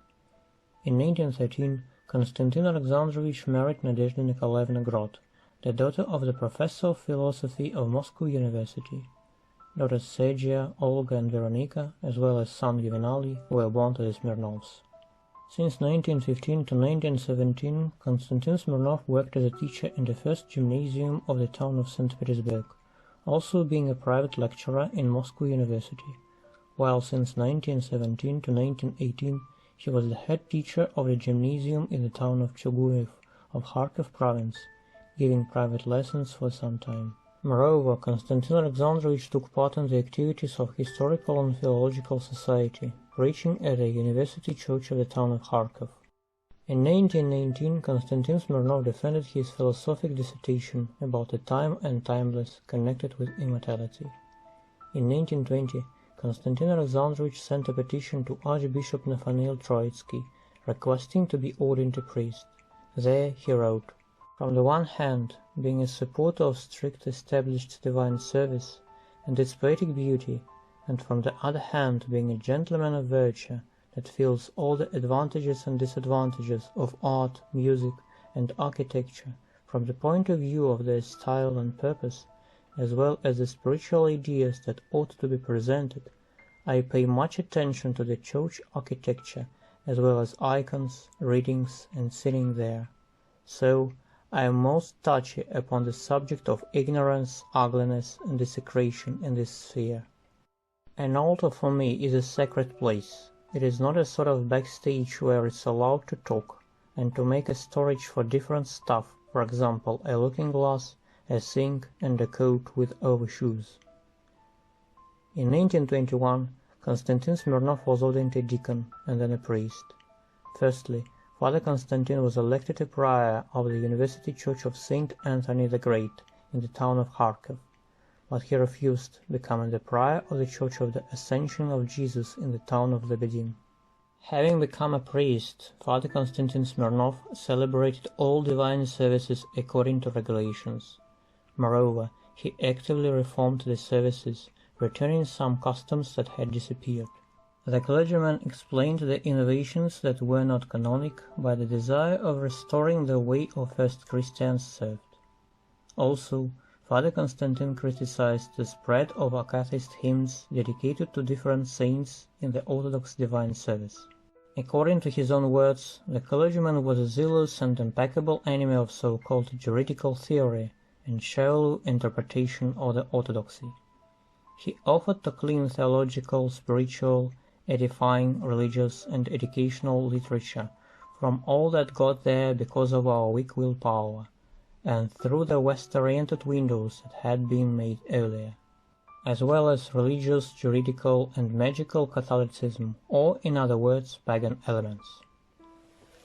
The letter, written in 1922 by priest Konstantin Smirnov to Patriarch Tikhon, about things that exist but should not, and about things that do not exist but should, had different suggestions about the reforms of the Orthodox service. For these reformations, he offered to call an emergency meeting, the gathering of the alive men at the close, while special system and technology of elections was needed, and the most radical and all-round reforms, the true renovation and recovery of church life in its variety should take place. The reforms of Father Konstantin Smirnov led to the arguments with other clergymen and later to service ban, but Father Konstantin continued to serve. In 1922 he spoke in public against the Renovationalists, being taken aback by low level of morality of their representatives in Kharkov province, the Living Church. The clergyman even created the anti-renovationalism group, and his service ban was removed. At that time, Father Constantine supported the separate existence of Kharkov episcopate that allowed to fight against the spread of the renovationalism. The priest began his church service during widespread persecutions of the Orthodox Church and faith, the decay of religious traditions as well as its church stratification. In 1924 he said, "From my childhood I wanted to enter a church, but I was just near its walls because I was a secular, as each secular is near the church but not inside it. When I entered the church as its servant, I was taken aback by not seeing what I expected. I saw there no prayer or presence of God in people's hearts. I saw there a gramophone and a trader's stall. I saw no deep spiritual interest or high-minded moods and thoughts. I felt there sick at my heart." Possibly exactly the disappointment in the things that happened made Father Constantine soon join the Renovated Church, where he became one of the leaders of the Union of Church Revival. The priest thought that the church needed to be renovated. In 1925 he was ordained an archpriest. A year later, Archpriest Constantine became the Master of Theology with his dissertation Christianity as the Religion of Moral Freedom. The same year, the clergyman was elected a professor of Leningrad Theological Institution in the Department of Dogmatics and Liturgical Science. Unfortunately, the delight of the Renovated Church overwhelmed Archpriest Konstantin Smirnov. In 1926, he dissolved his first marriage and married for the second time. Moreover, on the 10th of June 1928, being married, the clergyman was ordained a bishop of Tersk and Petigorsk. In 1929, Konstantin Smirnov became the renovationalist bishop of Fergana, while a year later the bishop of Ledinopolsky, the vicar of Leningrad Episcopate, being the prior of the church of the icon of Our Lady of All Who Sorrow on Steklany in the town of Leningrad. Since 1929 to 1932, the clergyman also worked as a professor of Moscow Theological Academy in the Department of Christian Morality. In 1930, Renovationalist Bishop Konstantin was ordained an archbishop, while 2 years later he headed the Rzhev Episcopate. On the 8th of August 1934, he was appointed to the Yaroslavl Episcopate. In 1933, son Svetlana was born to the Smirnovs. On the 20th of May 1936, the clergyman was arrested in the town of Lebedin, being involved in the case of another renovationalist Archbishop Alexander Boyarsky. On the 15th of July 1936, the special meeting of the NKVD of the Soviet Union sentenced Archbishop Constantine to 3 years of imprisonment. The clergyman was exiled to Uchtpechlag in the settlement of Chibiu, being released on the 26th of February 1939. He returned to the town of Sumy and worked in the artel of Krasny Molot for some time, but on the 26th of June 1941 the renovationalist archbishop was arrested as a socially dangerous element. In the materials of the case, it was pointed out that the clergyman allegedly came to the town of Sumy from the imprisonment in 1939 and began to restore former links among the men of cloth and churchmen. Due to the wartime situation, the case was not reviewed by the special meeting of the NKVD of the Soviet Union. On the 8th of October, Archbishop Constantine arrived in the Ivdel labor camp of Sverdlov region, where he passed away on the 28th of November 1941, suffering from heart arrest. The place of burial of the clergyman is unknown. Konstantin Alexandrovich Smirnov was rehabilitated on the 4th of November 1963. Taking into consideration all his talents, the way he thought and acted in early 1920s, as well as his desire to serve, priest Konstantin Smirnov might have become one of the spiritual leaders of the Russian Orthodox Church in the first half of the 20th century, but eventually he lost himself in the turbulent hurricane of post-revolutionary events, political, religious, and spiritual stratification of our society, falling into temptation and being used by the Renovated Church.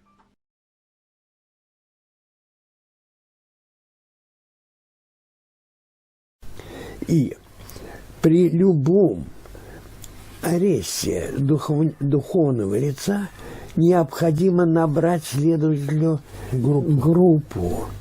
И поэтому следователь только этим и занимается. А дальше, батюшка, меня уводят, предположим, в 6 утра или там в 7 утра уводят в камеру. Следователь остается. У него вот столько незаполненных листов допроса. Он задает табуретке вопрос. А как относится такой-то, какое мнение? Табуретка отвечает, антисоветская. Там так шли, там же все подлоги. Но нельзя их рассматривать как какие-то документы. Это издевательство над новомучениками. Это унижение для церкви. А эти или под страхом, или под невероятной усталостью, вообще невменяемость, они подписывали все. Нельзя на эти подписи смотреть, как на какие-то подписи нормальных людей. Как можно святость определить по поведению на следственном табуретке? Это я не знаю, это... Дальше. Как можно заявлять на весь мир о том, что никогда в КГБ не было никакого давления, никаких пыток, никаких истязаний, ничего. Все отвечали добровольно, по собственному желанию. Ну, попробуйте не поспите 3 недели. Попробуйте 5 минут повисеть кверх ногами. А потом на табуретку. Человек не может прочитать 12-часовые вопросы-ответы. Дальше. Меня следователь спрашивает, вы верите в Бога? Я говорю, да.